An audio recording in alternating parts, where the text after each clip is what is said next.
Hey everyone, it's Evangeline here at etrailer, and today we have the Saris MHS 2+1 base.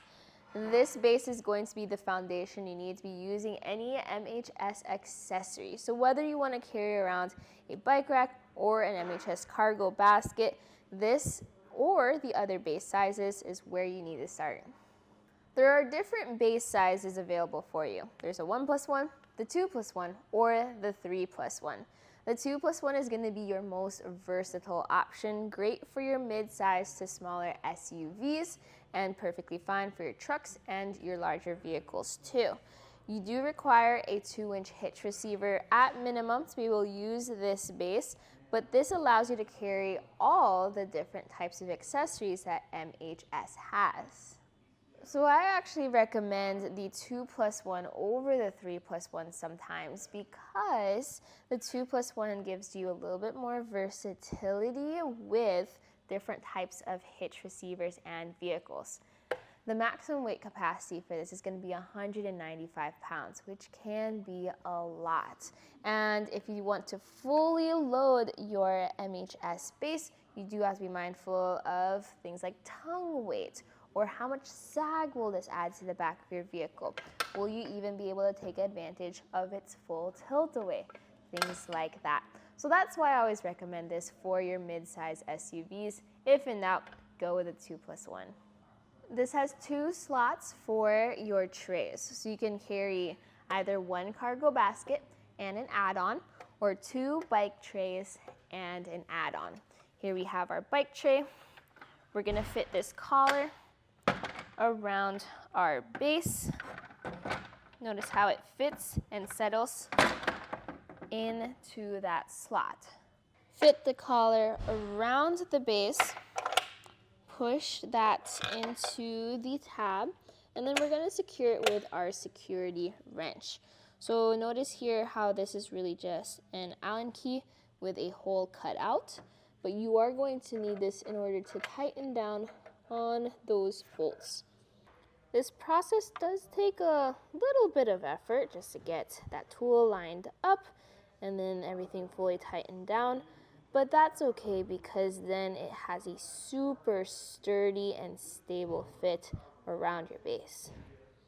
For your add-on, you are going to have to remove the cap on the end. I use a little Phillips head screwdriver just to lift off the corners to get access to these 4 holes. Put your add-on on and then drop the 4 bolts to hold it in place. Get your plate, and that is what your bolts will thread to as you use your security wrench to tighten down from above.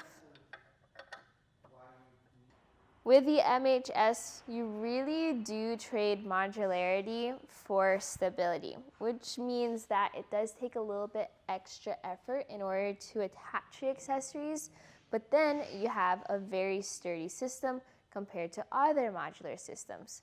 But you also may have to do a little bit more configuration. For example, when we added on the add-on tray, I did notice that it's facing the exact same way as our other tray. So now I would have to switch these trays around to get the best fit for my bike, which is a little bit more effort than I would prefer. So it will take more initial time, but once you figure out what works best for you, then you're solid. What scenarios and what accessories are you planning on using this for? We have our bike rack loaded up so that you can see how, if you needed to open up the hatch or open up the trunk or lower the tailgate of your vehicle, that might be a little tricky to do with a bike on there. But the base does tilt away no matter what type of cargo or accessory you have on there. This involves pulling a lever and letting this drop down to a tilt. Now, remember how I said 195 pounds weight capacity?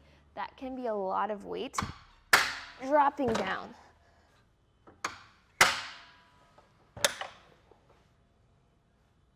By the way, if you have a hitch clearance of at least 10 inches of ground clearance, you'll be able to fully tilt your rack away. But tilting it allows you to get access into your hatch, into your cargo area, and in some cases lower your tailgate. So if you do have this fully weighted down with bikes, then I do recommend having someone help you out to lift this back up. Once you line it up, it snaps into place, and just like that, you're ready to drive again. How much space does a 2+1 take up behind your vehicle? Are you going to have space inside your garage, or if you need to park into a tight parking spot? So what I do is I measure from the center of the hitch pin hole to the handle. I'm going to ignore our add-on here because not everyone will have the add-on at all times.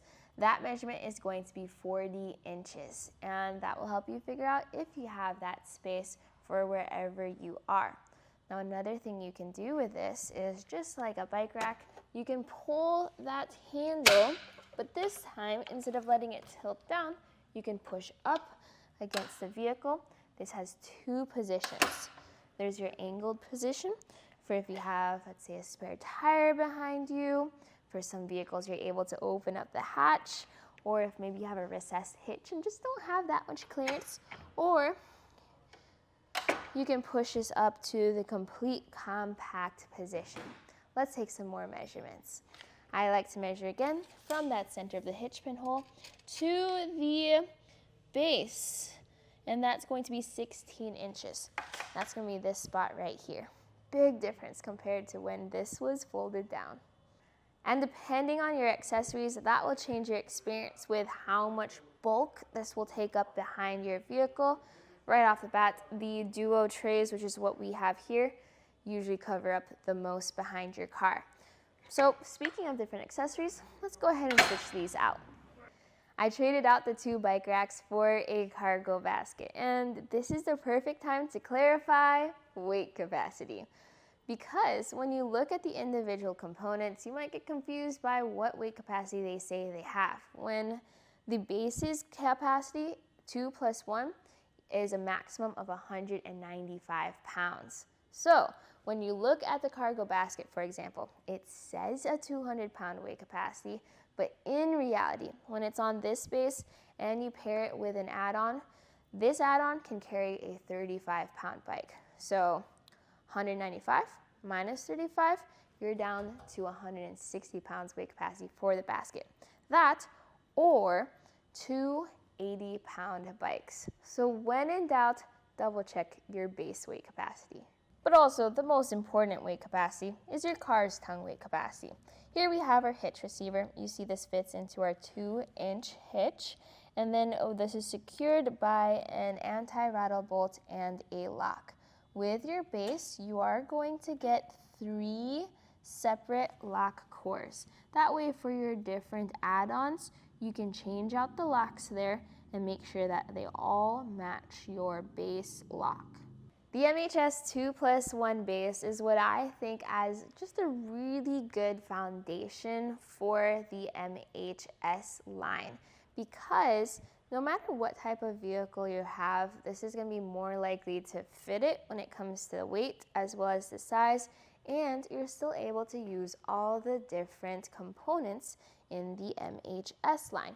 For example, we have our cargo basket and we have our bike rack add-on. Now, you can only go up to 3 slots. So if you really need to use all the extra things, that's when you look at the 3+1. Or if you have a smaller vehicle with an 1.25-inch hitch receiver, that's when you go down to the 1+1 base instead. So hopefully this video will just help you show or help you see how this whole system works together for the base, and from the base, you can then add on. And you can find all those add-ons right here on our website. But right here, right now, this was a look at the Saris MHS 2+1 base, and you saw it at etrailer.com.